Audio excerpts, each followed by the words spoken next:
10 लक्षण पर्व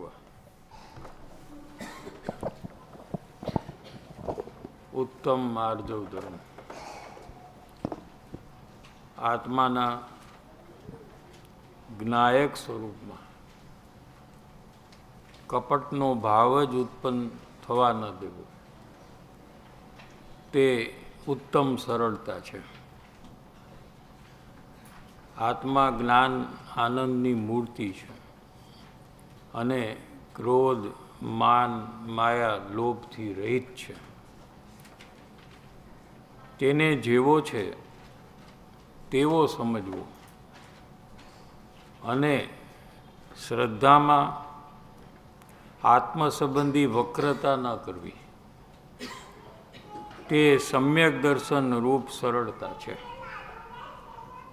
અને ચૈતન્ય સ્વરૂપને જેમ છે તેમ ન માનતા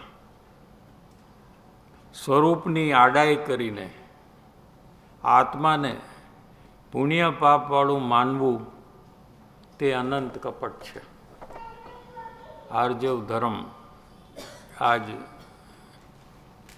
चल रहा है कि आत्मा जो है इसको पुण्य पाप वाला मानना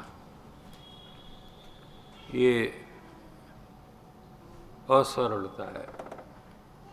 मैं क्रोध कषाय वाला हूँ, क्रोध मेरा कार्य है, मैं क्रोधी हूँ, मैं लोभी हूँ, लोभ मेरा स्वभाव है, ऐसा अपने को मानना ये असरलता का परिणाम है और स्वरूपनी आड़ाई है, स्वरूप से विरुद्ध जाने का परिणाम है.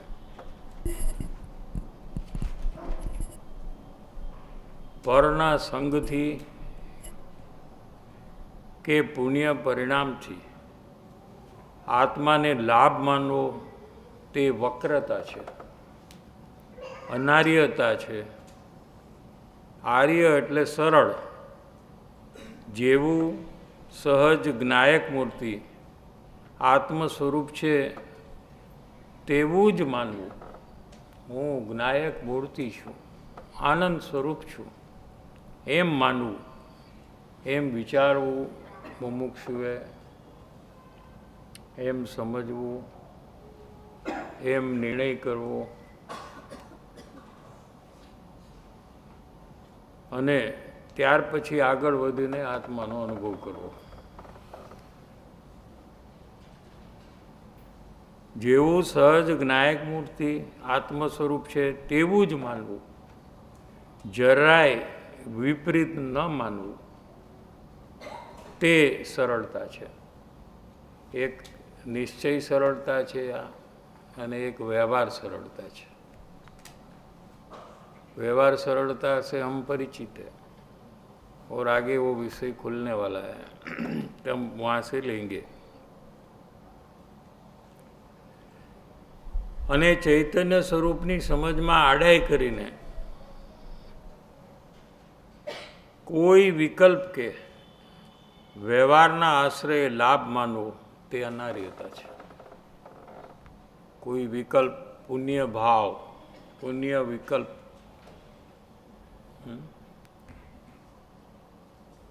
विचार जो है देवगुरु शास्त्र का, उसके साथ जो भाव रागादि भाव होते हैं वो पुण्य भाव होते हैं, उसको पुण्य विकल्प कहते हैं क्या. और उससे मुझे लाभ होता है ऐसा मानना ये असरलता का परिणाम है. आत्मा के आश्रय से ही मुझे सुख की प्राप्ति होगी ऐसा यथार्थ रूप मानना ये सरलता है. Page number 21. व्यवहार सरलता का परिणाम यहाँ लिया है. ये निश्चय सरलता में आत्म संबंधी जो परिणाम है वो निश्चय सरलता का है कि आत्मा है, ज्ञायक मूर्ति है, आनंद स्वरूप है, उसके बदले उसको पुण्य पाप वाला मानना। यहाँ व्यवहार सरलता की अभी बात लेंगे एक श्लोक का अर्थ में। जे बात मनमा होय तेज वचनथी प्रगट करवी તેને આર્જવ ધર્મ કહેવાય છે। આ વ્યવહાર जिसको निश्चय प्रकट हुआ है, सम्यक दर्शन हुआ है, ऐसे जीव को व्यवहार सरलता का परिणाम होता है। जे बात मनमा होय तेज वचनथी प्रकट करवी, વાત કંઈ બીજી કરે અને મનમાં કંઈક બીજું હોય, એ પરિણામ અસરળતાના પરિણામ છે અથવા માયાચારના પરિણામ છે, આર્જવ ધર્મથી વિરુદ્ધ પરિણામ છે। અને તેનાથી વિરુદ્ધ એટલે કે માયાથી બીજાને ઠગવાના પરિણામ, ઠગવું તે અધર્મ છે। આ બંનેમાં આર્જવ ધર્મ સ્વર્ગનો પંથ છે, કેમ કે શુભ ભાવ છે, શુદ્ધ ભાવ નથી। સમજાય છે કે નહીં? શુભ ભાવથી બંધન થાય, શુદ્ધ ભાવથી બંધન થતું, શુદ્ધ ભાવથી મોક્ષ થાય, એટલે બંધનથી મુક્ત થાય।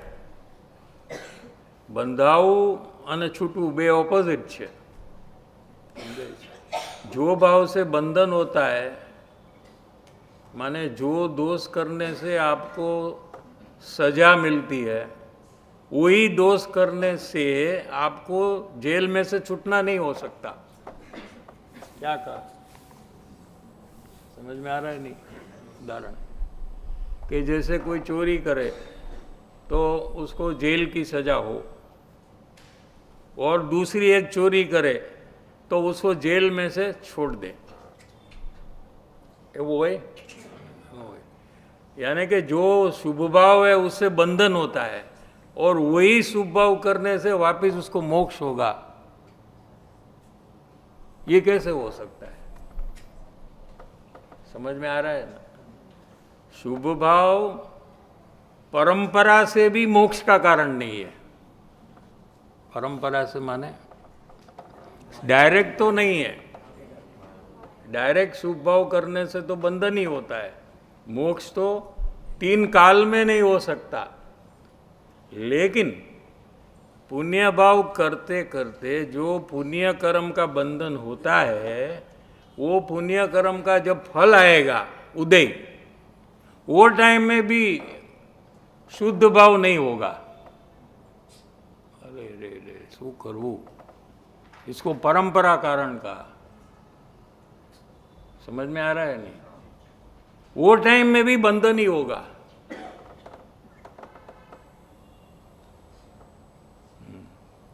लेकिन अबंध स्वभावी अपने आत्मा का आश्रय जो जीव करता है, उसको 12 में शुभ भाव का उदय हो या अशुभ भाव का उदय हो, लेकिन उसको मोक्ष की प्राप्ति होती है। उदय से कोई लाभ मिले या नुकसान हो अंतर्मुख होने का, ऐसा बनता नहीं। नतर क्या होगा कि नरक में किसी को सम्यक दर्शन ही नहीं होगा, तिर्यंच गति में किसी को सम्यक दर्शन ही नहीं होगा, क्योंकि उदय पाप का वहाँ चल रहा है कि पुण्य का चल रहा है। 12 में पुण्य का फल आ रहा है या पाप का फल आ रहा है वहाँ। लेकिन जीव अंतर्मुख होकर आत्मज्ञान की प्राप्ति वहाँ भी करता है, तो वो पाप का फल उसको रुकावट का कारण हुआ कि नहीं? नहीं हुआ। समझ में आ रहा है कि नहीं? ऐसे कोई महाविदाई क्षेत्र में सिमंदर भगवान की ओम ध्वनि सुन रहा है, तो उदय पुण्य का है कि पाप का है? लेकिन वो समय में अंतर में भगवान का विरोध कर कर 7वीं नरक में चला जाता है।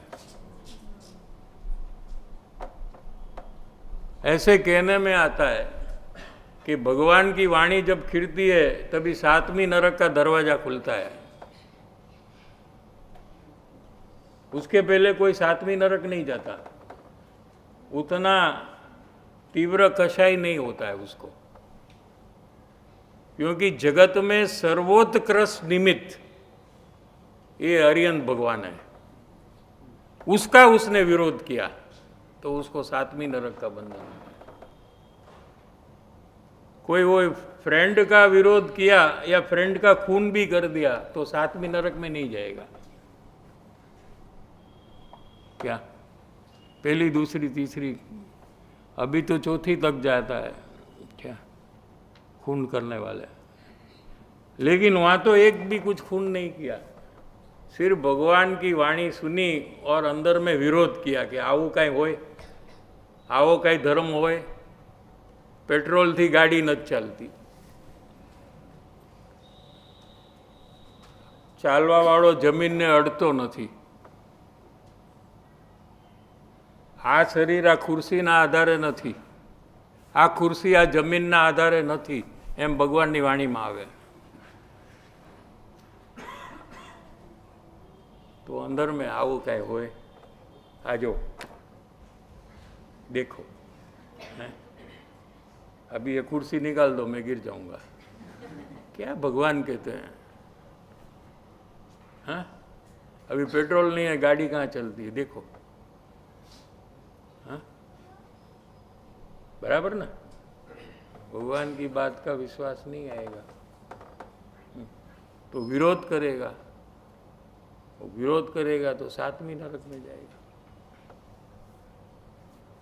तो बाहर में पुण्य का उदय है तो भी वो अंतर्मुख होकर सम्यक दर्शन की प्राप्ति नहीं करता है, और नारकी और तिर्यंश के जीव को पाप का उदय है बाहर में, फिर भी उसको गौण कर इग्नोर कर 16 रोग टर्मिनल स्टेज में चालू है नारकी को, कितना 16 रोग, कैंसर, टीबी, 16 रोग क्या, और बाहर में उदय सब पाप का चल रहा है, शरीर में असाता वेदनी का तीव्र उदय है, ये सब को गौण कर वो अंतर्मुख हो जाता है।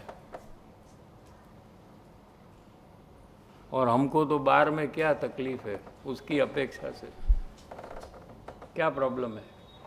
नारकी को और तिर्यंश के जीव को बाह्य परिस्थिति कैसी है क्या, उसके सामने हमको क्या प्रॉब्लम है कि हमको वो इतना बड़ा प्रॉब्लम लगता है कि हम अंतर्मुखी नहीं होते हैं।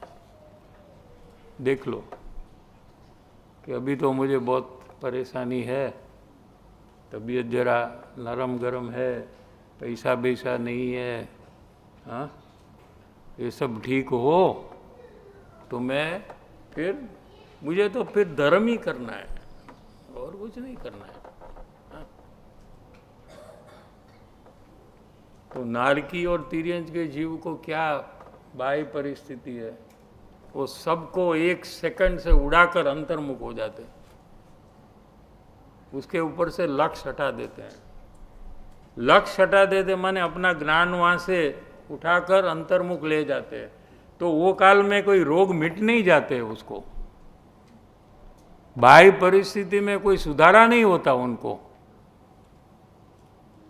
वापिस जब उपयोग बाहर में आता है तो वापिस रोग सब जानने में आता है, नरक का क्षेत्र जानने में आता है, लेकिन सम्यक दर्शन सहित बाहर आते हैं और फिर नरक के ज्ञाता दृष्टा हो जाते हैं। देखो यहाँ व्यवहार सरलता में क्या लिया कि जेवू हृदय में होय तेवू ज बोलवाना परिणाम ते तो शुभ परिणाम है, धर्मना परिणाम नहीं।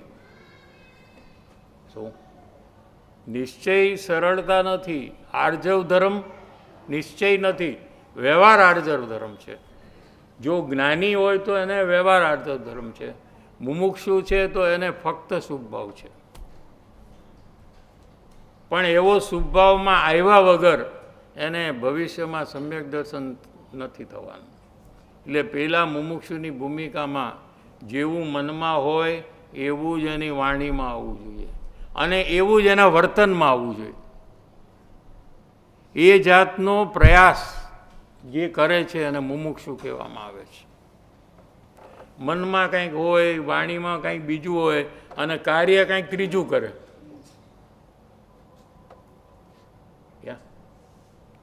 मन वचन काय की एकता, एक रूपता,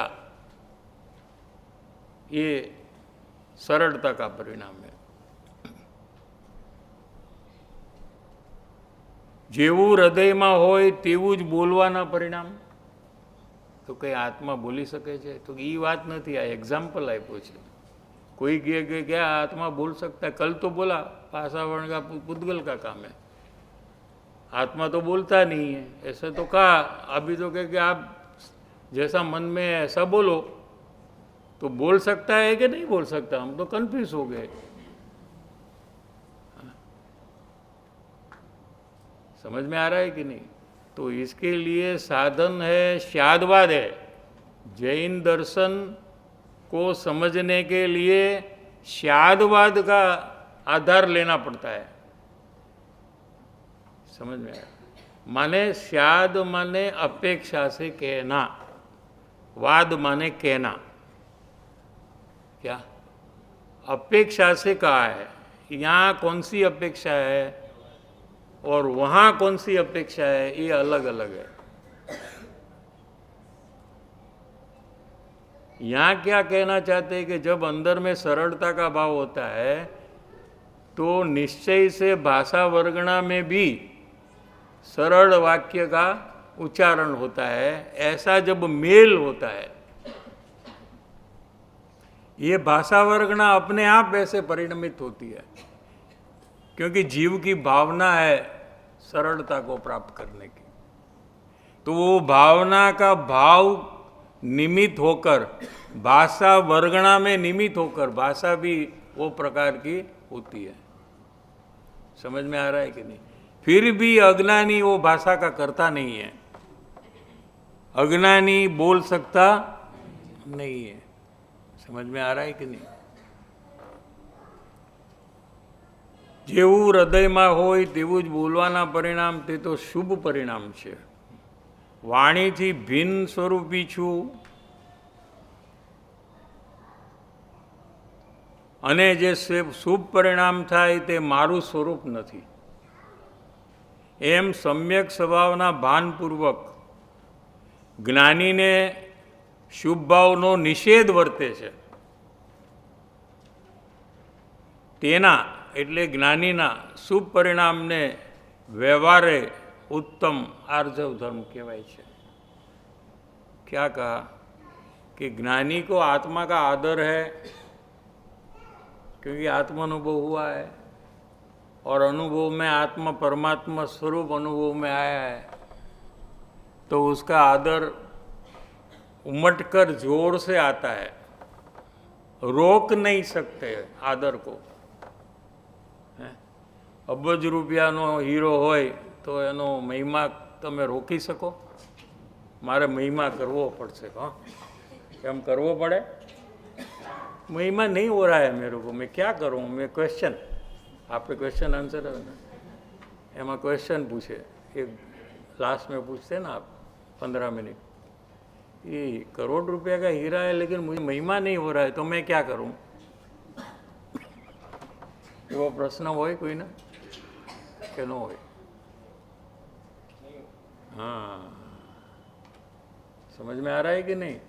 ऐसे जब परमात्मा स्वरूप का अनुभव हुआ, ऐसे ज्ञानी को अपने स्वरूप का महिमा आदर होने से जो भी राग होता है उसका निषेध होता है. राग हे रूपी उत्पन्न होता है, અને राग उत्पन्न हुआ और ये है ऐसा विकल्प भी नहीं करना पड़ता है. શું કીધું સમજાય છે કે નહીં? जैसे हीरे करोड़ रुपया का हीरा का महिमा हुआ तो उसको आर्टिफिशियल डायमंड दे तो उसका निषेध होगा कि नहीं? ये दोनों है, क्या चाहिए आपको? पर निषेध करता नहीं है, लेकिन निषेध हुए बिना रहता। आदर और निषेध ये दोनों दो साइड है। समझ में आ रहा है कि नहीं? कोई पूछे कि आपको आर्टिफिशियल डायमंड का आदर है कि निषेध है, तो आपको जब डायमंड का आदर है तो उसका निषेध हुए बिना रहता नहीं है। ऐसे जिसको आत्मा का आदर हुआ, बहुमान हुआ, महिमा हुआ, ऐसे जीव को रागादि भाव का निषेध हुए बिना रहता ही नहीं। निषेध करना नहीं पड़ता है। निषेध करना पड़े वो मुमुक्षु है, निषेध हो जाता है वो ज्ञानी है। और इसके कारण से उनको आर्जव धर्म है और अज्ञानी को आर्जव धर्म नहीं है। समझ में आ गया?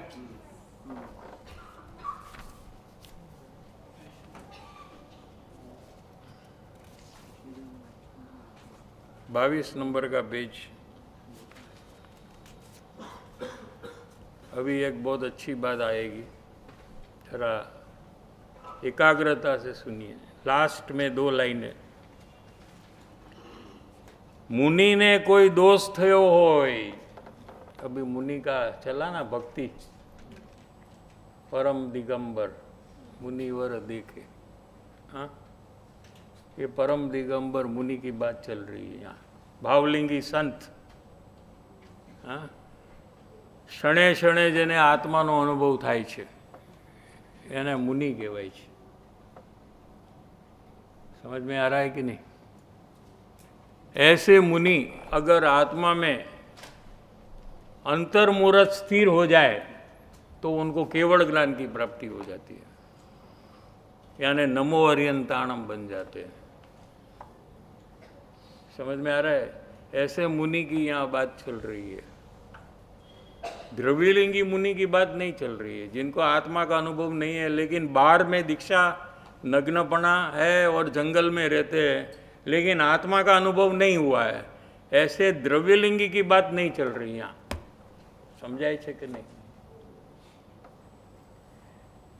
एवा भावलिंगी मुनि ने कई दोष थयो होय, थाय ने दोष? मुनि कुंद कुंदाचार्य भगवान એને કઈ દોષ થાય કે ન થાય? ના પાડવી છે. આ ગુરુદેવનું પ્રવચન છે. હા, આ કૃપાળુદેવનું નથી, આ ગુરુદેવનું પ્રવચન. કારણ કે દોષની વાત આપણે કૃપાળુદેવના માથે બધી નાખી છે ને, અને પરમાત્મા છું, જ્ઞાયક છું, ધ્રુવ છું, એ વાત આપણે ગુરુદેવના માથે નાખી છે કે આવું તો ગુરુદેવ કહે, અને દોષની વાત છે તો કે કૃપાળુદેવ કહે. એમ આપણે અંદરમાં વિભાજન કર્યું છે ને કે નથી કર્યું? ગુરુદેવવાળાએ આમ તો, બાકી તો બીજાની વાત નથી. કે ગુરુદેવને કાંજી સ્વામીને માનતા હોય એ કે આ દોષની વાત કરી, આ કૃપાળુદેવવાળા છે, આપણા નથી. હા, એ અમારા નહીં, એ અગાસવાલે, એ ઓ એમ. હા, हमारे में तो आत्मा भगवान है, ज्ञायक है, ध्रुव है, ध्रुव ध्रुव ध्रुव एवो मारो आत्मा. ये बात करो तमे. अहींया गुरुदेवનું પ્રવચન ચાલે છે કે ગુરુદેવે બધી વાત કરી છે, તમારું ધ્યાન નથી જતું. તમારું ધ્યાન એ ધ્રુવ નિશ્ચય સ્વભાવમાં જ જાય છે. અહીંયા જુઓ, મુનિને કાંઈ દોષ થયો હોય તો તે દોષ ગુરુ પાસે પ્રગટ કરતા જો સંકોચ થાય, એમાં પણ આચાર્ય છે એ ગુરુ છે. 3 છે ને સાધુ, કયા 3? નમો આયર્યાણમ, નમો વજ્જાયાણમ અને છેલ્લું જે છે એ સામાન્ય સાધુ. એટલે આમ તો અંદરમાં બધા ઇક્વલ. જેમ ક્લાસમાં લીડર હોય અને બાકીના જે સ્ટુડન્ટ હોય શું એ તો બહારથી લીડર છે, અંદરથી તો બધા સરખા છે ને. બધાને 2 આંખ 2 કાન 2 હાથ, કે લીડરને 3 આંખ હોય કે શું? સમજાય છે? એમ બધા સાધુ પુરુષ, આચાર્ય ભગવાન અને ઉપાધ્યાય અને સાધુ પુરુષ ત્રણેય અંદરની અપેક્ષાએ બધા 6 7મે ગુણસ્થાને છે. બધાને ક્ષણે ક્ષણે આત્માનો અનુભવ થઈ જાય. તો પણ એમાં પણ કોઈ એક આચાર્ય હોય શું અને કોઈ ઉપાધ્યાય હોય, એ ગુરુ છે અને આ સાધુ શિષ્ય છે. સમજાય છે કે નહીં? એમાં એવું બને કે શિષ્ય કેવળ જ્ઞાન ગુરુ પહેલાં લઈ લે, જો પુરુષાર્થ કરે તો. અને ગુરુને ખબર પડે કે શિષ્યએ લઈ લીધું, ગુરુ બહુ ખુશ થાય. વાહ, બોલો આવું હોય? કેમ કે ગુરુએ એને શિષ્ય જોયો જ નથી. શિષ્ય ગુરુને ગુરુ જોવે છે, પણ ગુરુ કોઈ દી શિષ્યને શિષ્ય તરીકે જોતા નથી. મિસમેચ છે, મિસમેચ. સમજાય છે?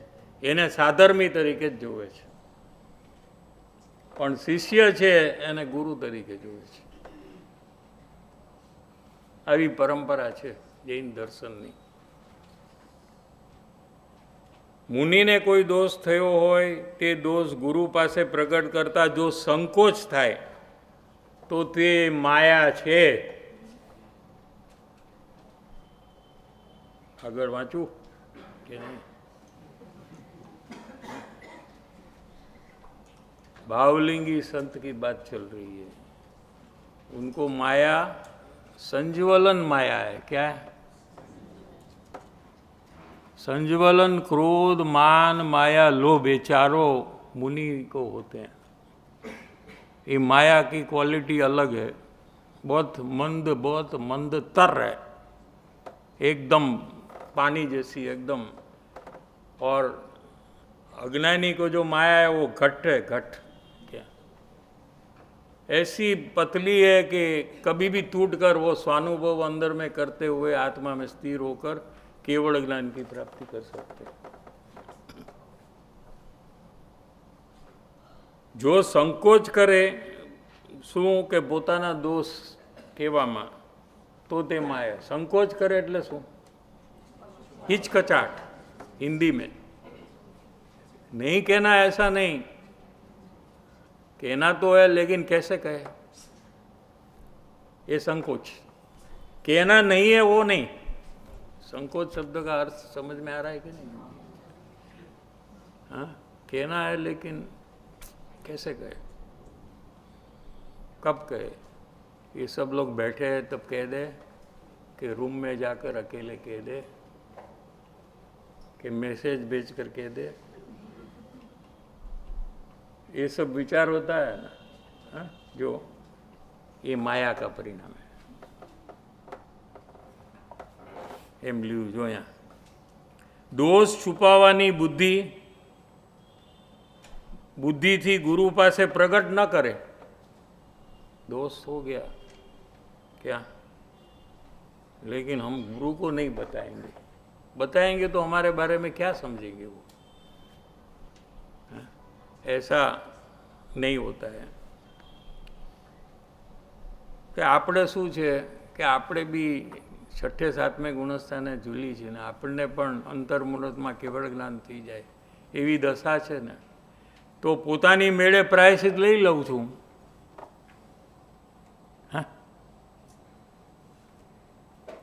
कि नहीं, हमारी मेड़ हूँ प्रायश्चित लूँ छू. लेते ना अपन को खुद कहते नहीं, लेकिन कोई कोई जीव प्रायश्चित ले लेता है.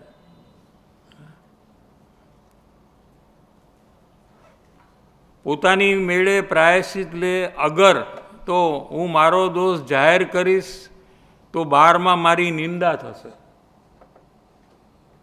બધા શું વિચારશે મારા માટે?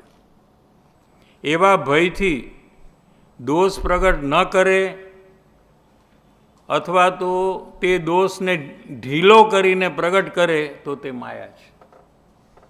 ઢીલો કરવું એટલે શું? નાનો કરવો. આપણે કરી છે ને એ મોટા દોષને નાનો કરીને આવું છે ને. ક્યારે આ વર્ષમાં તો પહેલી વાર થયું છે. શું આમ તો આવું બધું હું કરું જ નહીં. તો શું કર્યું એણે? એ દોષને નાનો કર્યો. એ માયાચાર છે કે છે. દોષ વ્યક્ત કરવા જતાં પણ માયાચારને છોડવાના પ્રયાસમાં પણ એ માયાચાર કરે છે. લ્યો તો હવે ક્યારે એ માયાચાર છોડશે? ક્યાં જઈને છોડશે? સમજાય છે? સિઝન હોય બિઝનેસની, એમાં જે લોસ કરે તો કમાણી ક્યારે કરશે? समझाइए? पैसा कमाने की सीज़न आई, कोई सीज़न आती है ना बिजनेस में. हाँ, डॉक्टरों ने रोग फाटी निकले એટલે सीज़न આવી જાય પૈસા કમાવાની. હા કે नहीं? अब ये वक्त बड़ा लॉस करता है वो, तो फिर सब रोग ठीक हो जाए तो फिर कमानी करेगा वो. एम यहाँ अपने को माया रहित होने का अवसर आया है. अपने अंदर में मायाचार है ये छोड़ने का अवसर आया. तो वो समय में हम अपना दोष व्यक्त करते हैं. क्यों? कि हमें मायाचार छोड़ना, हमें छुपाना नहीं है, हमें प्रकट करना है.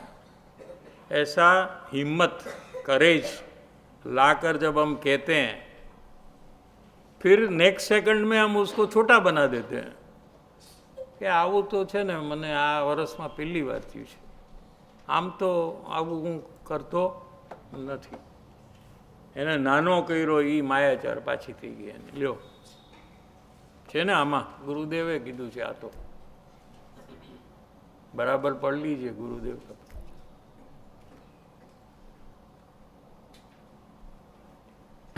मारो दोष हूँ जाहिर करीश तो बार में मारी निंदा थशे. एवा भयथी दोष प्रगट न करे अथवा तो दोष ने ढीलो करीने प्रगट करे तो ते माया छे.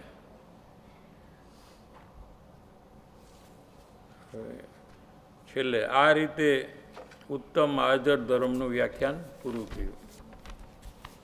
બહુ સારું પ્રતિપાદન ગુરુદેવશ્રીએ કર્યું છે. ટાઈમ મળે તો વાંચવા જેવું છે.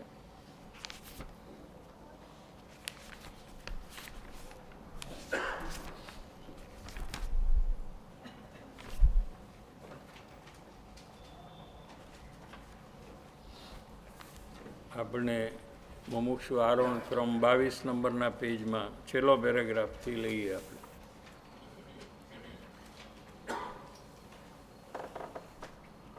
આવી ગયું? હા. સામાન્યપણે છેલ્લો પેરેગ્રાફ.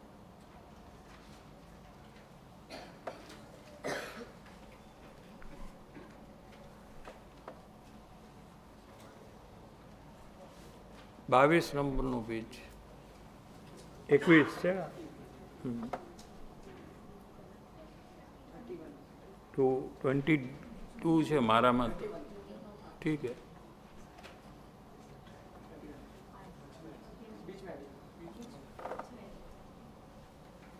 સામાન્યપણે કોઈ જીવ પોતાનો દોષ જ દેખાતો નથી.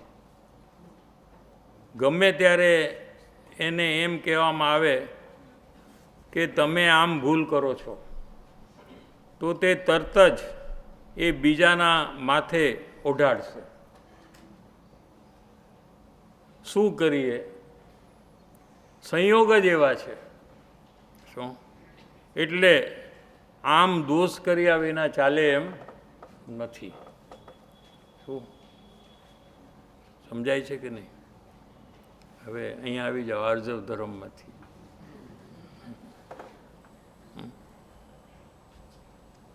સામાન્યપણે કોઈ જીવને પોતાનો દોષ દેખાતો નથી એનો અર્થ બીજો છે, પોતાથી થયેલો પોતાનો દોષ દેખાતો નથી. દોષ તો દેખાય છે એને. ક્રોધ થાય, માન થાય, માયા થાય, લોભ થાય, તો પોતાને ખબર પડે કે નહીં? દેખાય કે નહીં? અહીંયા તો કીધું દેખાતો નથી, કે દેખાય તો છે પણ મારાથી થયો છે એમ ના દેખાતો, બીજાના કારણે થયો છે એમ દેખાય છે. બરાબર કે નહીં? ગમે ત્યારે એને એમ કહેવામાં આવે કે તમે કેમ આ દોષ કર્યો, તો તરત જ એ સામેવાળા ઉપર એના નામે ઓઢાડશે કે આને લીધે થયું, અથવા સંયોગના ઉપર ઓઢાડશે. શું કે અત્યારે બાહ્ય પરિસ્થિતિ આવી છે માટે દોષ કર્યા વગર ચાલે એમ નથી. સમજાય છે કે નહીં? એટલે આમ કર્યા વિના ચાલે એમ નહીં. મેં ગુસ્સો કર્યો કારણ કે એણે મારું અપમાન કર્યું. કેમ તમે ગુસ્સો કર્યો? આ મારું અપમાન કરે છે. બરાબર છે? મારું અપમાન એને જો ન કર્યું હોત તો મારે ગુસ્સો કરવાનું કોઈ કારણ જ નથી. શું?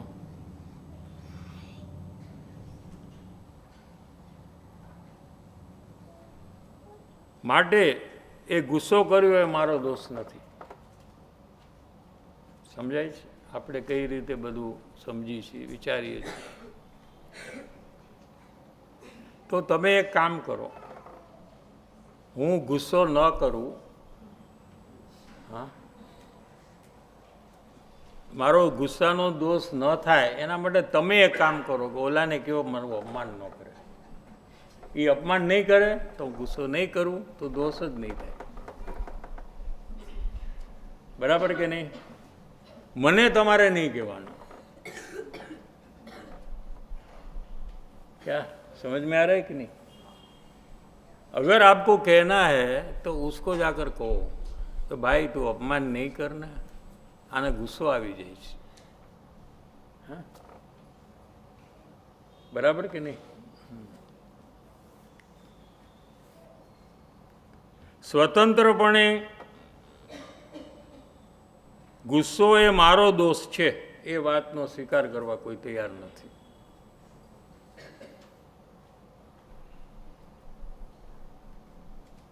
સમજાય છે? ગુસ્સો કદાચ દોષ છે એમ માને, પણ મારો સ્વતંત્ર દોષ છે, એ અપમાન કરે છે એટલે મેં ગુસ્સો કર્યો છે, એને કારણે આ ગુસ્સો થયો છે, માટે એનો દોષ છે એમ ઈ માને છે. અહીંયાથી ચેન્જ કરવાનું છે. જો માર્ગમાં પ્રવેશ કરવો હોય तो ये जगह में चेंज करने का अपने को, ये पॉइंट से हमें आगे बढ़ना है आज से, अभी से. कि कोई भी कषाय हो, क्रोध हो, मान हो, माया हो, लोभ हो, ये कषाय मेरा संपूर्ण दोष है, सामने वाले के कारण से हुआ है ऐसा नहीं है. समझाय છે કે નહીં? આપણે हिंदी में एक एग्जाम्पल है ना सारो, साला साला होता है ना, साला किसको कहते हैं? वाइफ के भाई को. बराबर है ना? तो उसको वो साला कहकर बुलाता है. तो એને ગુસ્સો આવે કે નહીં કે મને સાલો કેમ કીધું? આવે કે ન આવે? गाली दिया ना वो तो दूसरे को बोले तो, हाँ, साले को साला बोले तो. अभी भाषा में क्या उतना इम्पोर्टेंस है अपने को? कोई अपना अपमान करे तो वो भाषा को हम गौण क्यों नहीं करते हैं? क्या और क्रोध जो हुआ वही मेरा संपूर्ण दोष है, मेरी पूरी भूल है, ऐसा हम स्वीकारे तो ही हमारा स्वच्छंद घटेगा।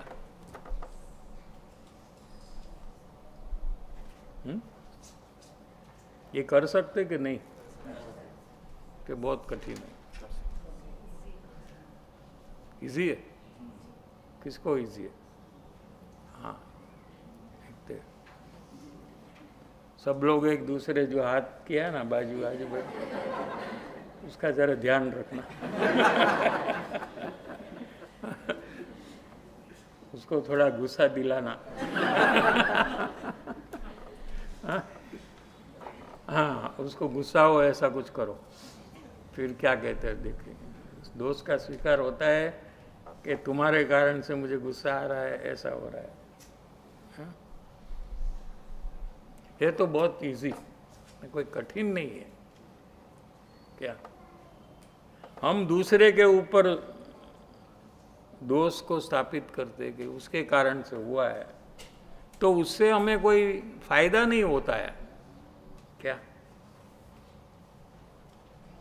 उसमें हमको क्या फायदा हुआ? अगर मैंने कहा कि मुझे जो गुस्सा आया ये आपने गाली दी ना इसलिए आया, ठीक है, तो उसमें मुझे फायदा क्या है कि हम वही करते रहते हैं? कोई फायदा होना चाहिए ना उसमें, कुछ फायदा तो है। किसी को सिखाना नहीं पड़ता है, सब लोग यही करते हैं, माने डेफिनेटली कोई बेनिफिट तो है इसमें। क्या बेनिफिट है?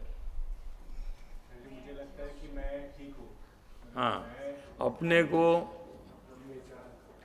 अपने को महान समझना है, ठीक है ना?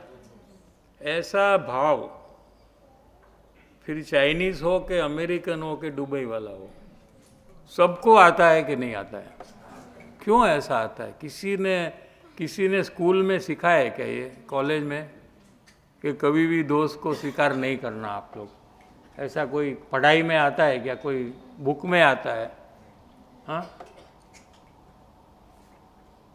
पढ़ा क्या स्कूल में? कभी भी अपना दोस्त का स्वीकार नहीं करना, ऐसा पढ़ाया टीचर ने? सामने वाले की गलती निकालना नहीं पढ़ाया, किसी को सिखाया नहीं है, तो ये कैसे सबको आ गया? ऐसा क्यों सब करते हैं कि उनको अभी देवगुरु शास्त्र कहे कि ये बंद कर तू? क्या कहने पर भी जीव बंद नहीं कर सकता है? ऐसी परिस्थिति क्यों है ना? ऐसी पोजीशन तो अभी यही है। ये तो कृपाणु देव तो कह रहे हैं कि तू तारा दोस्त ने अपक्षपातपणे स्वीकार, फिर भी हम नहीं करते हैं, तो क्या रीज़न हो सकता है इसमें? आपको क्या रीज़न लगता है? गुस्सा करने से समझेंगे, हाँ?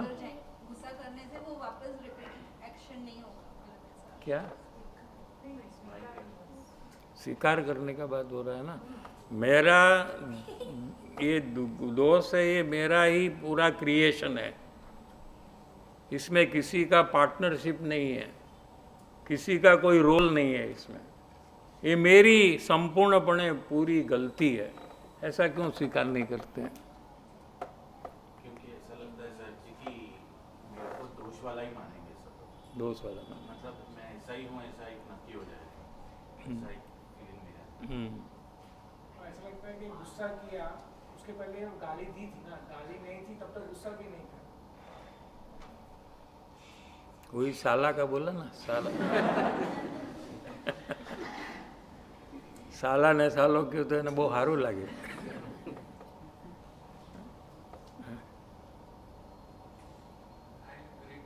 हाँ हाँ, ये पॉइंट बराबर लगता है। अभी प्रश्न है कि किसी को सिखाया नहीं है, फिर भी सब लोग अपने को ग्रेट क्यों मानते हैं? हाँ? उसका भी एक रीज़न है क्या? પોતે પરમાત્મા સ્વરૂપે છે, એટલે એને અંદરથી ભાવ શીખડાવ્યા વગર આવશે કે આઈ એમ ધ ગ્રેટેસ્ટ. એ શું કામ એને ભાવ આવે છે कि खुद को ऐसा भाव सहज आ रहा है ना, वो ही बता रहा है कि वो परमात्मा स्वरूप अभी है अंदर. इसलिए सब जीव को, चाइनीज हो, अमेरिकन हो, क्योंकि सब आत्मा है ना, कि नहीं है अंदर में तो सब आत्मा है, तो सबको सिखाए बिना, पढ़े बिना, ट्यूशन लिए बिना, इसका अंदर से ही ऐसा भाव आता है और इतना फोर्स से आता है कि वो जीव उसको स्वयं बंद नहीं कर सकता है. हर एक प्रसंग में उसको याद रहता है कि आई एम ग्रेट. कोई भी प्रसंग में वो भूलता नहीं है. ठीक है. ये परमात्मा स्वरूप जीव है, इसके कारण से ऐसा सहज भाव आता है.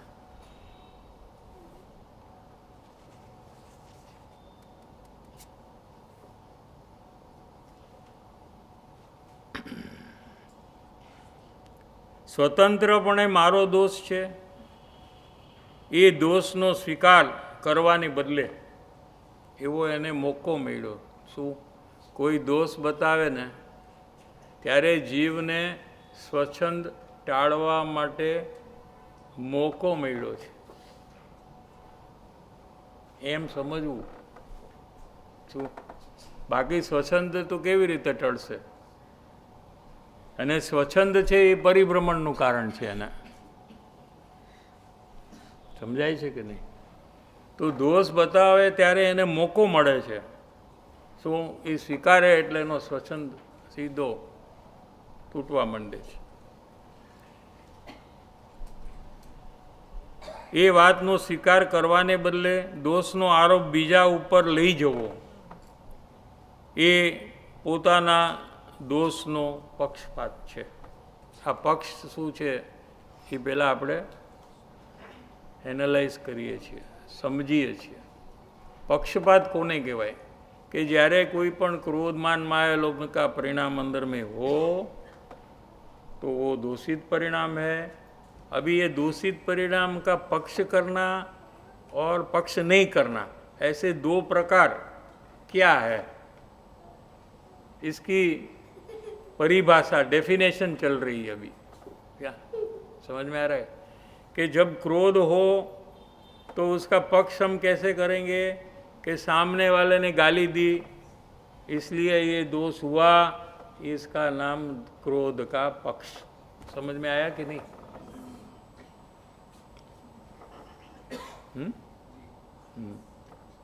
अभी क्रोध का पक्ष नहीं करने का भाव कैसे करना? कि जब क्रोध हुआ, सामने वाले ने गाली दी, लेकिन सामने वाले का दोष नहीं है क्रोध में, मेरा ही दोष है और मेरा दोष है इसलिए मैं ये दोष को मिटा सकता हूँ, ऐसा उसको एक चांस मिलता है. अगर वो सामने वाले का दोष है तो वो दोष सामने वाला ही मिटाएगा आपका, और सामने वाला आपका दोष क्यों मिटाए? न्याय समझ में आ रहा है कि नहीं? क्रोध आपका दोष है, लेकिन जब तक आप मानेंगे कि सामने वाले ने अपमान किया इसलिए ये क्रोध हुआ है, तो आप ये क्रोध का नाश करेंगे, ऐसा कभी बनने वाला नहीं है. यानी आपको मोक्ष की प्राप्ति नहीं होगी. कल लिया ना कि सर्वदोष से सिद्ध परमात्मा रहित है, सर्वदोष का नाश किया है उन्होंने. क्या? जब तक ये दोष आपका स्वतंत्र है, वैसे आप नहीं मानेंगे तो आप उसको नाश करने का प्रयास भी नहीं करेंगे. ये सबसे बड़ा प्रॉब्लम यहाँ चालू हो जाएगा, क्योंकि जो गलती आपने की ही नहीं उसको आप कैसे ठीक करेंगे? समझ में आ रहा है कि नहीं? तो पहले गलती को आप मानेंगे और दूसरे के कारण से हुआ नहीं है, ये मेरा ही स्वतंत्र दोष है, तो वहाँ से नज़र हट जाएगी, नहींतर वही नज़र रहती है। अपनी नज़र, अपना ज्ञान कहाँ रहता है? सामने वाले के ऊपर रहता है। जिसने अपना अपमान किया वहाँ अपना ज्ञान रहेगा कि वो अपमान न करे, वो क्यों अपमान करता है, ऐसा अपना ज्ञान वहाँ रह जाएगा। लेकिन जब आपने माना कि ये उसकी गलती नहीं है, ये 100% मेरी गलती है, क्रोध मान माया लोभ, तो फिर वहाँ आपका ज्ञान ठहरने का कोई कारण ही नहीं हुआ। ठीक है कि नहीं?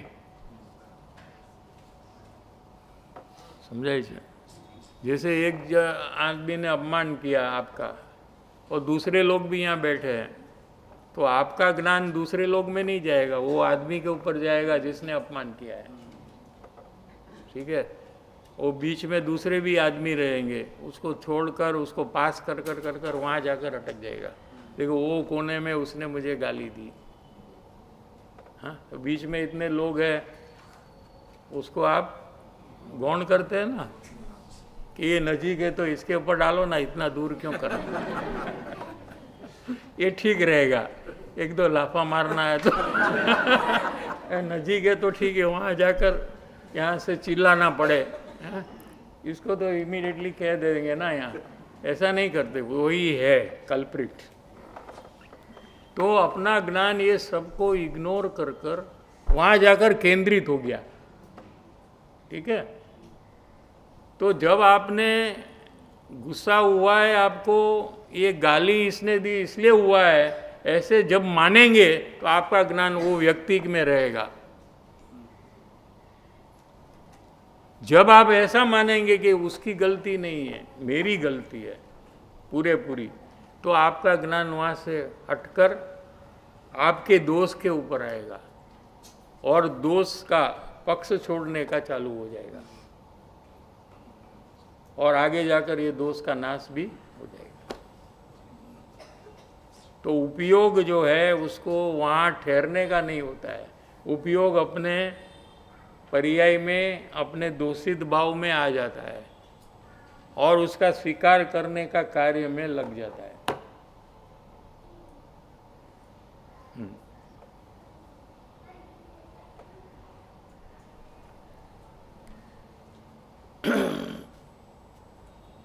એવો પક્ષપાત જેને મટી ગયો છે તે अपक्षपातता છે એમ કહેવું છે।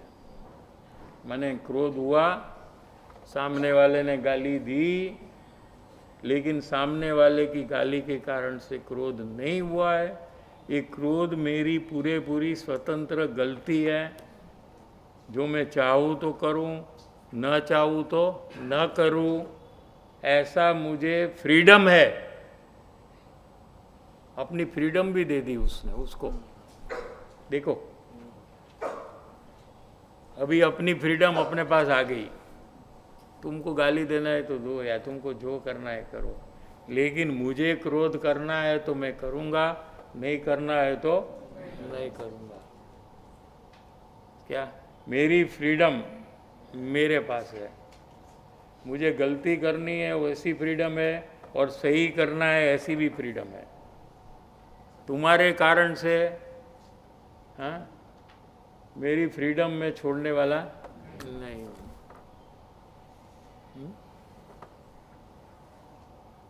પોતાના દોષનો પક્ષપાત કરવો એ કોઈ જીવને શીખડાવવું પડતું નથી। देखो किसी को सिखाना पड़ता है क्लास, કેમ કેમ? એટલા માટે કે જીવને અનાદિથી દોષ દ્રષ્ટિ છે, ગુણ દ્રષ્ટિ પ્રગટી નથી। दोष दृष्टि माने क्या? दोष दृष्टि, दृष्टि यानी देखना नहीं है, दृष्टि माने श्रद्धना। वो दो अर्थ है जिनागम में। दृष्टि, सम्यक दृष्टि माने सम्यक श्रद्धान करता है, उसको दर्शन कहते हैं, समझ में आया। यहाँ दृष्टि माने क्रोधादि भाव जो है ये दोष है, ये मेरे है ऐसा श्रद्धान, ये दोष दृष्टि है। समझ में आ रहा है कि नहीं? आपको कषाय आपके ही लगते हैं ना कि नहीं लगते? गुस्सा हुआ तो कौन किसको हुआ, ऐसा लगता है ना। मैं गुस्से वाला हूँ, ऐसे गुस्सा और मैं एक हूँ, ठीक है। इसका नाम दोष दृष्टि है। ये अनादिकाल से चल रही है, जब से हम हैं तब से जो दोष हो रहा है वो दोष को हम अपना स्वरूप मानते हैं। ऐसे अनादिकाल से चल रहा है क्या। इसलिए कोई दोष बताए तो हमको लगता है ये हमको हमारे ऊपर अटैक कर रहा है क्या। समझ में आया? क्योंकि दोष ही हम है, हम क्या है, दोष। हम ज्ञान स्वरूप है ऐसा आपको लगता है? नहीं लगता है, नहीं लगता है ना। गुस्से का ज्ञान होता है कि नहीं? आपको जानकारी हो रही है ना कि आप गुस्से में हो। आप कहते हो ना, હવે બોલતા નહીં હો, હું ગુસ્સામાં છું, હવે પછી કહેતા નહીં, હું શું કરીશ। એટલે શું એનો અર્થ શું સમજવાનો કે ગુસ્સામાં છે એમ સમજવાનું કે બીજું કાંઈ સમજ। હવે તમે બોલ્યા તો પછી કહેતા નહીં મને, હું શું કરીશ, એનો મતલબ શું થયો? આપણે શું સમજવાનું આવું બોલે તો કે આ ગુસ્સામાં છે એમ સમજવાનું કે નહીં? બરાબર છે। આપણને બી જ્ઞાન થાય છે કે એને ગુસ્સો છે, તો એને બી થતું હશે ને કે હું ગુસ્સામાં છું, બરાબર કે નહીં? તો ગુસ્સો છે અને ગુસ્સાનું જ્ઞાન બે વસ્તુ છે ત્યાં, કે ખાલી ગુસ્સો જ છે? ગુસ્સા કાળે ગુસ્સાનું જ્ઞાન છે કે નહીં? नहीं तो खबर कैवी रीते पड़े गुस्सो है? दो है ना, तो दो में से आप गुस्से को ही क्यों अपना मानते हो, गुस्से का ज्ञान को क्यों अपना नहीं मानते? ये हमारा प्रश्न है। अगर गुस्सा आपका है तो गुस्से का ज्ञान किसका है, ये हमारा प्रश्न है। बोलो, તમારે બોલવાનું, મારો વારો નથી। गुस्सा है, ठीक है, गुस्से की जानकारी वाला ज्ञान भी वहाँ है। दोनों आपके अंदर में ही है ना, तो दोनों में कौन सा आपका है और दूसरा किसका है, ये हमारा प्रश्न है। एक आपका है और एक किसका है? तुम्हारा दोनों है, तो तुम गुस्से वाले हो कि गुस्से के ज्ञान वाले हो? तो ज्ञान नहीं फिलहाल। और कब 2050 या 70 में ज्ञान वाला हो जाएगा? हाँ हाँ, वो कब हुई तो व्हेन जब भी गुस्सा हो रहा है तभी अपने ज्ञान पे फोकस करो, हाँ तब ऐसा लगेगा कि इसका मैं जान। हाँ, लेकिन फोकस कौन करेगा, ये प्रश्न है। कि गुस्सा वाला हूँ ऐसा जब अपने को अनुभव करता है और जिनवाणी से उसको पता लगा कि मैं गुस्से वाला नहीं हूँ, मैं तो गुस्से के ज्ञान वाला हूँ, ऐसी बात का स्वीकार करे और अपने को गुस्से के ज्ञान वाला समझने लगे, तो फिर वो ज्ञानी होगा। फिर वो प्रयास करेगा। वो कब करेगा चालू? आज करेगा, अगले भाव करेगा, या 100 भाव के बाद करेगा, वो उसके ऊपर है। हाँ? तो क्या प्रॉब्लम है कि अनादिकाल से दोष दृष्टि है। क्रोध, मान, माया, लोभ का जो भी परिणाम हो रहा है वो मैं हूँ, वो मेरा है, ये मेरा काम है। गुस्सा किसका कार्य है? मेरा। और गुस्सा किसका है? तो कि मेरा। कार्य भी मेरा, चीज भी मेरी, ऐसा एकत्व का परिणाम है। और इसके साथ गुस्सा नहीं करेंगे तो काम नहीं होता है। ये लोग पढ़ते नहीं है तो एग्ज़ाम है और गेम खेलते हैं तो क्या करना? गुस्सा करना कि नहीं करना है? क्या करना? तू क्या करता है? हाँ, क्यों गुस्सा करता है? कि गुस्सा करेंगे तो वो पड़ेगा। हाँ, गुस्से की आधार बुद्धि क्या? ये सब गलत है। अगर आपको गुस्सा हो जाए या आप गुस्सा करते हो, ये दो में से एक बात होना चाहिए। अगर आप प्लानिंग कर कर करते हो तो उसमें तीव्र कुर्ता बुद्धि होती है। लेकिन कोई प्रसंगवश आपको हो जाए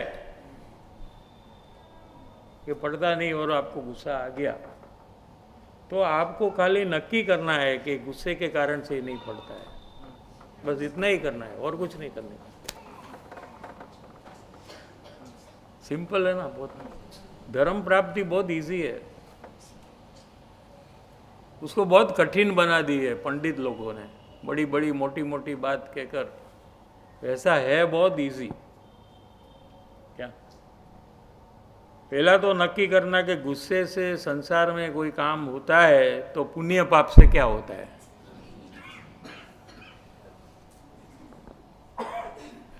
बोलो, ये पूर्व कर्म का उदय से कार्य जो हो रहा है कि गुस्से से कार्य हो रहा है?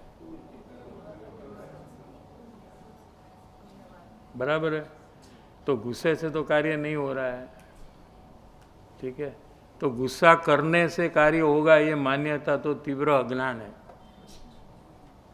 फिर भी अपनी भूमिका में, मुमुक्षु की भूमिका में भी प्रसंग वसात, संस्कार वसात कभी क्रोध का परिणाम हो जाए तो वो तो नुकसान हुआ। उसको कम कैसे करना कि भले मुझे गुस्सा आया है लेकिन ये गुस्से से ये पड़ेगा, ऐसा नहीं है। बस इतना ही। लिंक डिलिंक लिंक करते हैं, उसको नहीं करना, बस खत्म। तो अपना अभिप्राय बदलने का चालू हो गया। क्या मुमुक्षु की भूमिका में क्या मेन है कि अभिप्राय बदलना, आचरण नहीं बदलता है। टाइम ठीक है।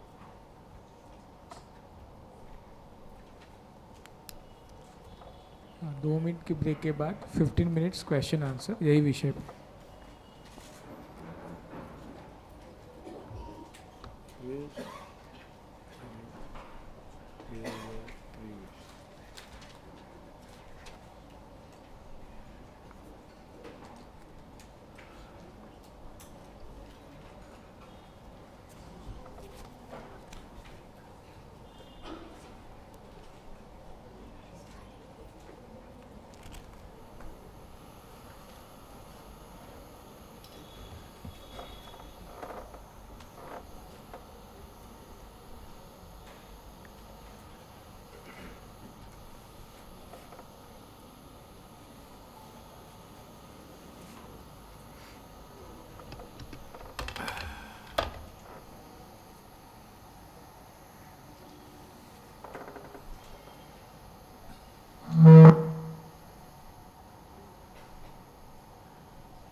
साहिब जी, दोष की बात आई एक्सेप्ट करने की, तो जैसे घर में से मंदिर जाना, पूजा करना, उसका दोष बताते हैं, तो वो दोष मैं कैसे एक्सेप्ट करना, उसमें क्या कर सकती हूँ मैं?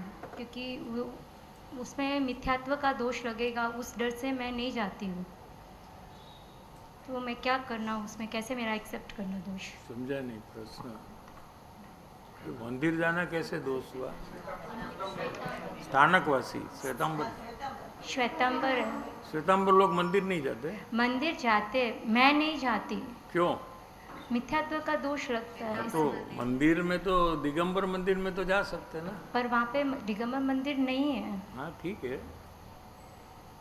तो दोष तो है, हाँ, वो तो दोष है ही। तो उसका स्वीकार करना चाहिए कि ये दोष है। कुदेव कुगुरु कुशास्त्र,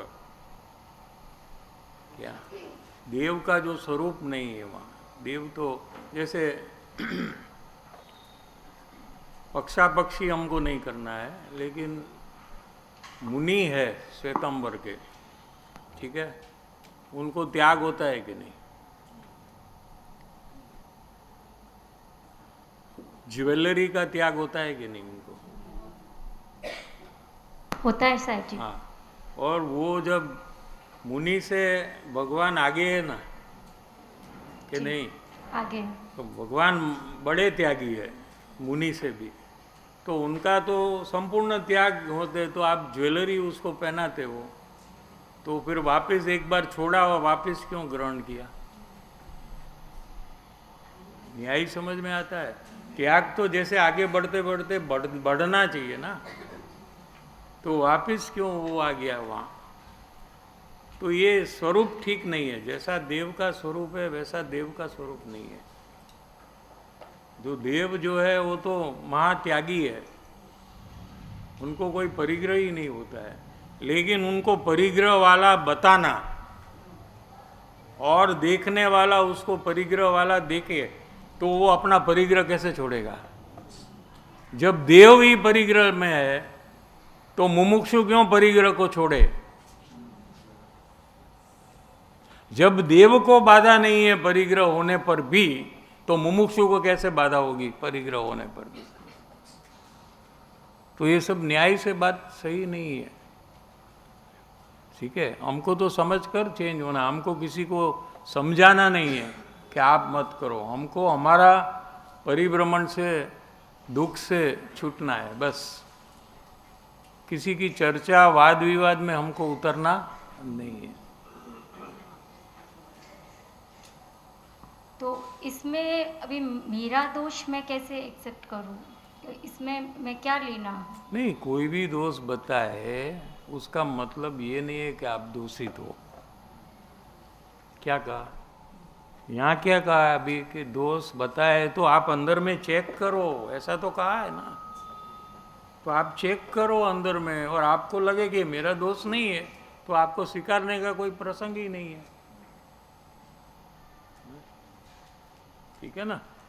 तो ये प्रश्न ही नहीं होना चाहिए ना। प्रश्न कैसे हुआ कि जब आपने देखा कि मैं तो सही कर रही हूँ, मैं तो दोष नहीं कर रही हूँ, तो स्वीकारने का कहाँ प्रसंग हुआ था? आता ही नहीं। आप तो सही कर रहे हैं, दोष ही नहीं कर रहे हैं, तो फिर क्या स्वीकारेंगे आप? न्याय समझ में आ रहा है? हाँ। तो उस सिचुएशन में मौन ही रहना। मौन ही, और क्या कर सकते हैं? बोलने से कोई फायदा होता है तो बोलिए, एक बार बोलिए, फिर चेक करिए 2-4 घंटे के बाद क्या फायदा हुआ? कुछ नहीं। कुछ नहीं हुआ। नुकसान कितना हुआ? ज़्यादा। तो फिर क्यों बोले? फिर नहीं रहना, बोलना ही नहीं। अपने को नुकसान न हो वो भी एक फायदा ही है ना। फायदा नहीं होता है लेकिन नुकसान भी ना हो, वो भी एक प्रकार का फायदा ही है ना। शांत रहे, और क्या कर सकते हैं?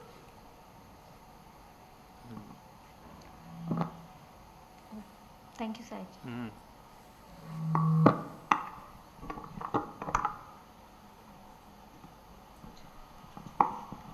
સાહેબજી જે દોષની વાત આવી ને, તો દોષ કહેતી વખતે હું ખચકાઉં છું, તો એ ખચકાટ દૂર કરવા માટે શું કરવું? ઇવન કે સત્સંગમાં મુમુક્ષુઓ સામે પણ हिम्मत कर दी, बोली जाओ बेधड़क, નુકસાનનો વિચાર નહીં કરવો. દોષને બચાવ કરવામાં જે નુકસાન અનંત ગણું છે એનાથી તો ઓછું જ નુકસાન થશે દોષ કહેવાથી.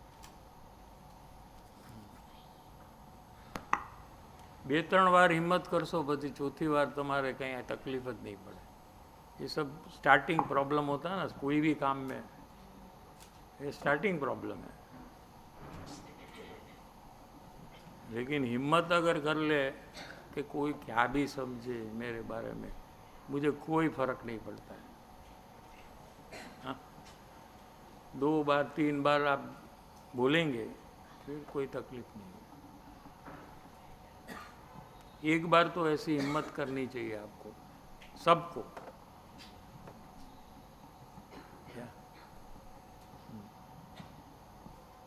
थैंक यू साहिब जी.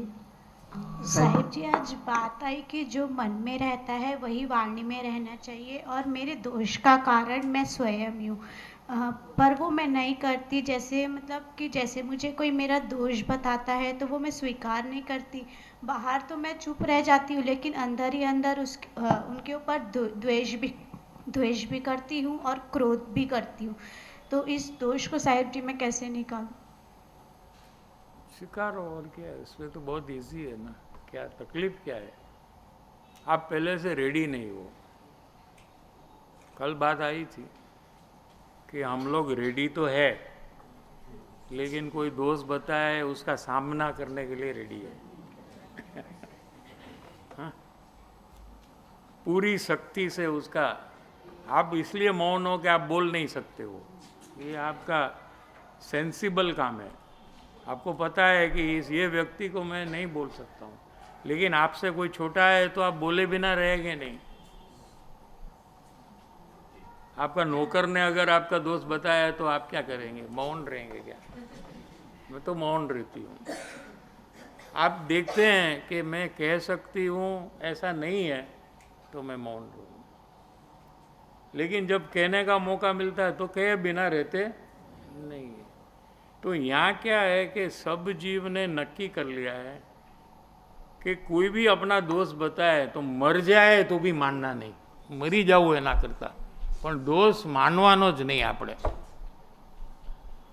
હા, બરાબર છે કે નહીં? હા, ગમે તે થાય આપણે માનવાનો જ નહીં. આપણે કહેવાનું એમ છે જ નહીં, તમારી જ ભૂલ છે, એમ મેં કર્યું જ નથી, એમ તમારે કરવાનું. એ આપણો પ્લાન છે, પહેલેથી પ્લાન છે. हाँ, फिर आप जाते हैं किसी के पास और वो जब दोस्त बताता है तो पूरा जोर से आता है बाहर. हाँ, चाले तो 2-4 लाफा मारी दिए ना, एनु चाले तो कि नहीं. हाँ, इतना अंदर में तैयारी हो गई है. ठीक है, ये अनादिकाल से ये पोजीशन है जीव की. खाली मात्रा में फर्क होता है, किसी का कम थोड़ा होता है, किसी को बहुत जो ज़्यादा होता है, लेकिन सब में ये पोजीशन है अंदर में. अभी मुमुक्षु जब बनता है तो वो क्या समझता है कि दोष का स्वीकार करने से मुझे ही फायदा है. दोष का स्वीकार करने में उसको सम्यक दर्शन और मोक्ष दिखता है क्या, और दोष का स्वीकार नहीं करने में उसको नरक और तिर्यंच के भव दिखते हैं. है वैसा तो बनेगा ही, 100% ये बनने वाला है. जो दोष का स्वीकार नहीं करता है उसको 100% 84 लाख योनि में जन्म मरण एक बार नहीं बल्कि करोड़ बार करना पड़ेगा. क्या वो माने या न माने उससे कोई फर्क नहीं पड़ता है. जैसे पॉइजन पीने से मरण होता है, कोई कहे कि मैं नहीं मानूंगा, आई विल नॉट एक्सेप्ट. भले उसमें लिखा हो पॉइजन, भले उसमें लिखा हो it's cause of the death, I will not agree. तो क्या होगा, वो पिएगा तो बच जाएगा ना वो, उसने कहा माना. तो बच जाएगा कि नहीं वो? उसके मानने न मानने से कोई फर्क नहीं पड़ता है क्या? जो है वो हकीकत वही बनेगी। ऐसे दोष का स्वीकार करने में जीव को स्वच्छंद टूटने का और अपना परिभ्रमण से छूटने का कार्य हो रहा है, मैं कर रहा हूँ, ऐसा जब उसको लगेगा तो उसका जो मेंटल पोजीशन है ये चेंज हो जाएगा।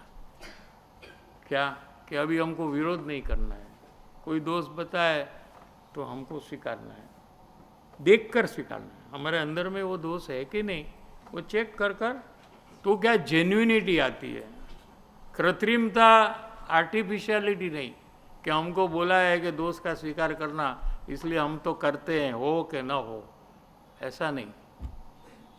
तो उसके कारण से स्वच्छंद कम नहीं होगा। जेन्युइनली जो करेगा, दोष को देखकर दोष का स्वीकार करेगा तो उसको ही स्वच्छंद का नाश होगा, दूसरे को नहीं होगा।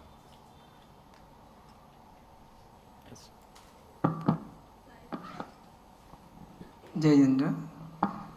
साहब जी, अभी बताया ना आपने कि एक तो कर्ता बुद्धि से जो क्रोध का बताया और एक सहज जैसा आता है, तो वहाँ तो समझ में आया सहज में तो कि मेरा पढ़ाई करने का बच्चे को बोल रहा हूँ तो वो नहीं पढ़ रहे, तो सडनली अंदर में गुस्सा आया, तो वो गुस्सा करने से वो पढ़ेगा नहीं, ऐसा जो बताया वो ख्याल आया। मगर तीव्र कर्ता बुद्धि का जो बताया वो प्लान कर करते हैं ना कि ये नहीं पढ़ता है, अभी जाकर मैं उसको गुस्सा करता हूँ, या घर वाले ही बोलते आप देखो मेरी बात नहीं मानता है, आप जाकर गुस्सा करो, आपके गुस्से से वो डरता है।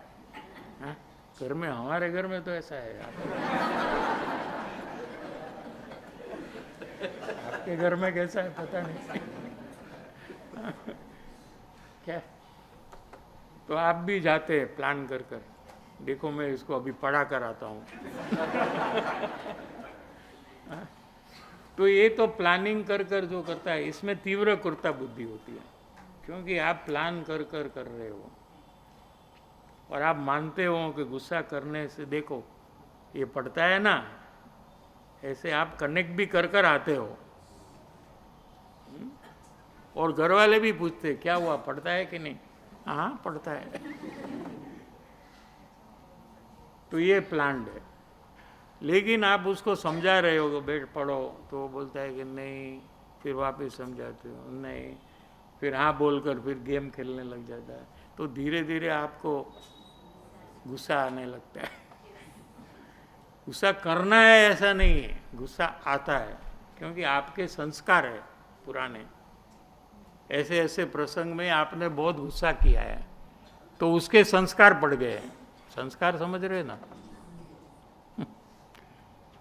तो किसी को वही प्रसंग में गुस्सा आता भी नहीं है, ऐसे भी लोग होते हैं, गમે તેટલું કરે ને તો એને કાંઈ જ ન થાય ગુસ્સો, એવા બી લોકો હોય છે। અને ઘણાને થોડુંક કરે તો આમ ફ્લેરઅપ થઈ જાય, એવા બી હોય છે। અને ઘણાને ઘણો ટાઈમ ગયા પછી ગુસ્સો આવે, એવા પણ હોય છે। તો બધાના સંસ્કાર अलग अलग છે। तो ये संस्कार, ये जो भी आप करते रहते हो ना घड़ी घड़ी, वो आपके संस्कार हो जाते हैं। संस्कार कैसे पड़ते हैं? जो भी कार्य आप वारंवार करते हैं ना, उसके आपको संस्कार पड़ते हैं और उसकी एक परिणति हो जाती है, फिर आप वैसा ही करते रहते हो ऑलवेज। એટલે कोई भी प्रिडिक्ट कर सकता है कि ये पढ़ाने को गया है ना, अभी देखो 2 मिनट में चिल्लाएगा, बीजे बाजूनी रूम थी અને खबर पड़ी जाए, કેમ કે परिणति की पहचान हो गई कि ये व्यक्ति ऐसा ही करेगा।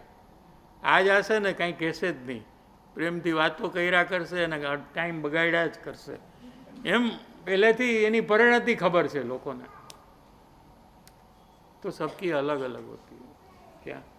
तो ये परिणति खुद ने बनाई है, ऐसे करते करते करते करते वो परिणति बन गई है। ऐसा दोष का भी ऐसा ही है, दोष कोई बताए तो उसका स्वीकार नहीं करना, ऐसे लाखों बार जीव ने जो किया है उससे उसकी परिणति बन गई है, तो वो सहज वो स्वीकारेगा नहीं। इसलिए हिम्मत जब करता है तो ये परिणति तोड़ने का हिम्मत कर रहा है, तो वो कठिन है शुरुआत में, लेकिन जो जिसने बनाई है वो उसको आराम से तोड़ सकता है। साहिब जी, साहिब जी, माइक दो है ना। एक मिनट। हाँ, हाँ, तो आपने जैसे बताया कि परिणति तोड़ना, तो वो परिणति तोड़ने के लिए मुझे ऑपोजिट करना। जो करते करते करते है ना, उससे परिणति बनी है, उसका ऑपोजिट करते करते वो परिणति टूट जाती है। बहुत सिंपल है। हाँ, कोई भी चीज में ऐसा ले लो आप, कोई भी प्रवृत्ति में आपको परिणति आपने जैसे बनाई उसका ऑपोजिट करो तो परिणति टूटने का चालू हो जाएगा। सबसे आपने अभी जो बताया कि दोष जो बता रहा सामने वाला, तो वहाँ पर एक तो एक्सेप्ट करना और एक होश से करना, खुशी से करना। खुशी से करना। तो सुबह फायदा का विचार करेगा तो होश आएगा। क्या फायदा? क्या सुचन गिरेगा तो क्या फायदा? आत्मज्ञान होगा तो क्या फायदा? सुख की प्राप्ति, तो क्या फायदा? मोक्ष, तो दुख खत्म, दुख खत्म, टेंशन खत्म, चिंता खत्म, भय खत्म। नेगेटिव भी रखना, पॉजिटिव भी रखना, दोनों रखना साथ साथ। सुख मिलेगा तो दुख चला जाएगा, निर्भयता हो जाएगी तो भय चला जाएगा, चिंता रहित हो जाएगा, भविष्य की सब चिंता खत्म। इतना बड़ा काम एक खाली दोष का स्वीकार करने से होता है। कितना छोटा काम, कितना बड़ा फायदा। मफत में मोक्ष मिलता है। मफत છે આ તો दोस्तों स्वीकार કરવામાં હું છે? What the big deal? इसमें क्या बड़ी बात है? इसमें खुद ने किया है, खुद स्वीकार ले, उसमें क्या प्रॉब्लम क्या है? लेकिन अनादिकाल से ये काम इसने एक बार नहीं किया है, इसलिए इसकी उल्टी परिणति चल रही है। इसको एक बार तोड़ देना, मूड से उखेड़ देना, उखेड़ कर फेंक देना उसको। बीच में नहीं आना चाहिए हमको।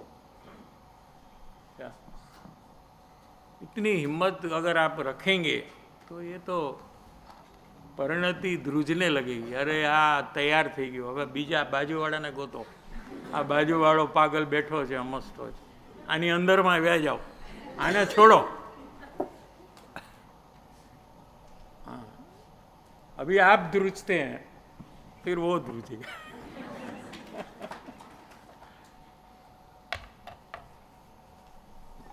साहिब जी, सत्संग के समय, जैसे चर्चा के समय दूसरे मुमुक्षु मुझे कुछ इनपुट देते हैं और तो मैं उसको प्रॉपर नहीं सुनती और अपनी समझ बीच बीच में बोलती हूँ। तो इस दोष को निकालने के लिए मैं क्या प्रयास करूँ साहिब जी? मौन रहकर शांति से सुनो। मौन रह लेते हैं ना लोग तो। हाँ, तो ले लो आप कि मैं पूछूंगा फिर मैं मौन रहूँगा, फिर उनको लास्ट में पूछूंगा आपने पूरा कह दिया कि और कुछ कहना है? वो कहेंगे नहीं पूरा हो गया, फिर आप बोलो। थैंक यू साहिब जी। साहिब जी, बात आई कि नरक और त्रियंश में भी सम्यक दर्शन करते हैं। होता है। हाँ साहिब जी, और मेरी परिस्थिति में तो मुझे सब अनुकूलता है अभी, फिर भी मैं नहीं कर रहा हूँ। तो ये दोष मेरे को अपने आप में ख्याल आ रहा है साहिब जी कि मैं एक्सक्यूजेस लेता हूँ और अपने आप को रोक के रखता हूँ, कभी हेल्थ, कभी फाइनेंशियल, कभी कुटुंब, व्हाटएवर। तो ये दोष मेरे को निकालना है साहिब जी, उसके लिए हेल्प चाहिए। ये जो नरक में जिसने सम्यक दर्शन किया ना, तिर्यंश गति में किया, तो वहाँ तो उसको कोई बोध नहीं है, ज्ञानी नहीं है, जिनवाणी नहीं है, मंदिर नहीं है कि देव दर्शन करें, दोनों जगह में नहीं है। ठीक है, तो कैसे किया उसने? यहाँ से उसने मनुष्य बहु में संस्कार डाले थे, यहाँ इसने ज्ञानी की पहचान करी, लेकिन प्रमादवश उसने ये काम या नहीं किया, जैसे आप नहीं कर रहे हो, तो फिर उसको नरक में जाकर करना पड़ेगा। तो ये सामान्य उदय में अगर आप नहीं करेंगे तो इतना भयंकर उदय में आपको कितना जोर लगाना पड़ेगा, ये आप ही सोचो। इसके बदले अभी कर लेना बहुत इजी है, नहीं तो ये पोजीशन आएगी। वो सब संस्कारी जीव है, संस्कार से वो लोग काम करते हैं। वो संस्कार उनको मनुष्य गति में पड़े, मनुष्य गति में उनको ज्ञानी का योग हुआ और उन्होंने पहचान की, उन्होंने प्रयोग किया, प्रयास किया, लेकिन सम्यक दर्शन रूपी कार्य पूरा नहीं किया। और साथ साथ में तिर्यंच में जाए ऐसे भाव किए, उसका बंधन हो गया, तो फिर वहाँ चलकर वहाँ अपने संस्कार से वो कर लेते हैं। तो आपको ऐसा कोई प्लान हो तो अभी मत करो।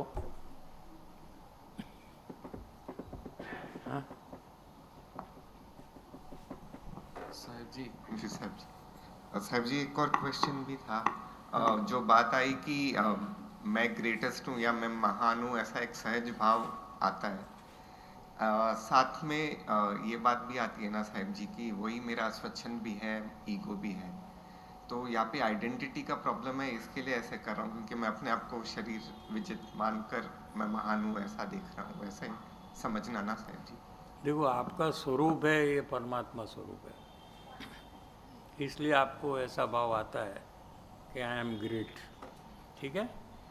लेकिन वर्तमान में वो स्वरूप को आप भूल जाते हो और रागादि परिणाम को अपना स्वरूप मानते हो,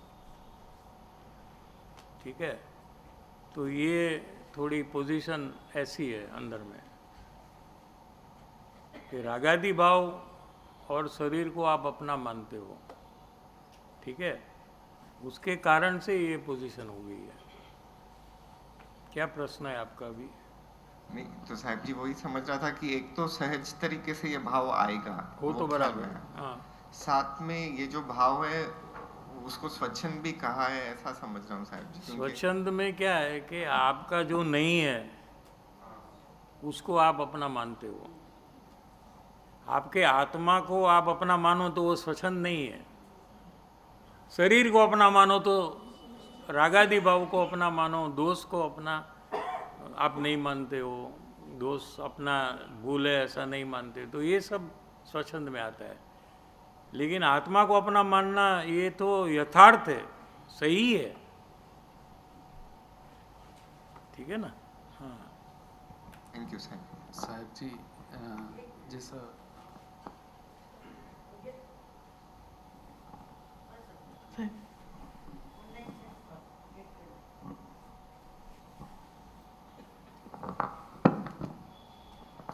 राधिका बेन दिल्ली से क्वेश्चन है, जो भी माया का प्रकार आया वैसा मैं करती हूँ, दोष अकेले में बताने का या मैसेज पे बताने का करती हूँ, सबके सामने नहीं बताती। उसमें पक्ष ऐसा करती हूँ कि ये तो पर्सनल दोष है, ये सिर्फ सत्पुरुष को ही बोलूँ, इस दोष को कैसे मिटा सकती हूँ? तो अपने को सामने जाकर सबको अपना दोष बताना है। कोई रास्ते में जा रहा है उसको खड़ा रख कर ऐसा कोई मायाचार छोड़ने का प्रयास नहीं करने का, ठीक है।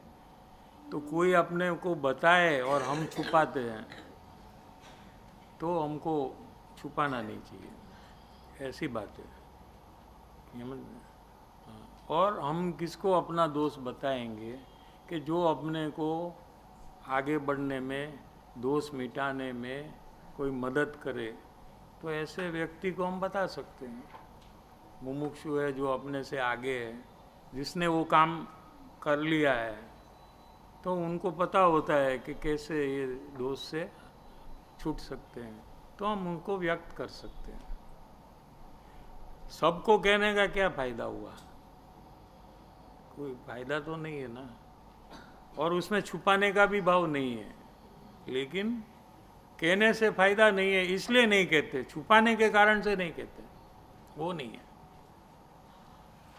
यहाँ भी गुरु को बताने का बात लिया ना, मुनिराज अपने गुरु को बता दे ऐसा लिया ना। हाँ,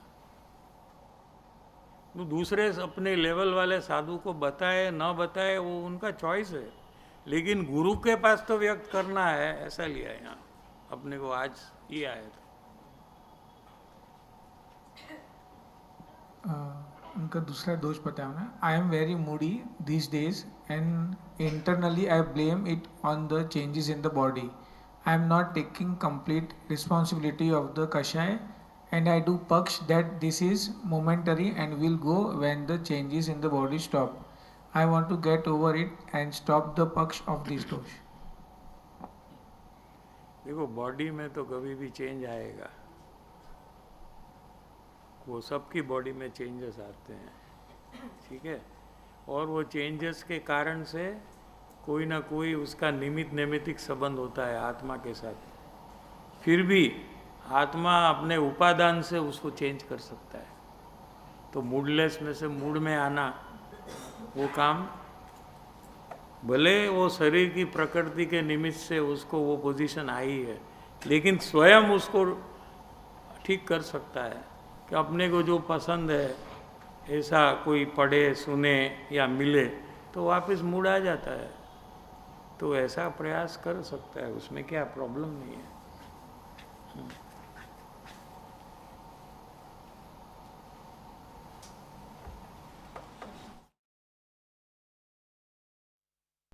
क्षमा।